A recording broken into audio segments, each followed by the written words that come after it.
ఏం పడతావమ్మా? నాకు వచ్చే జీతానికి ఈ మందులకి నెల ఇన్నిసార్లు చెప్పాలంటే నా వల్ల కాదమ్మా.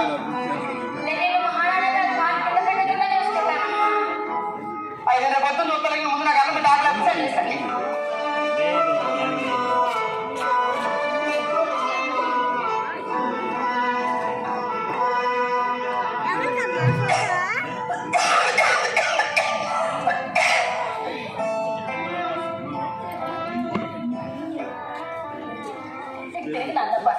పర్లేదు.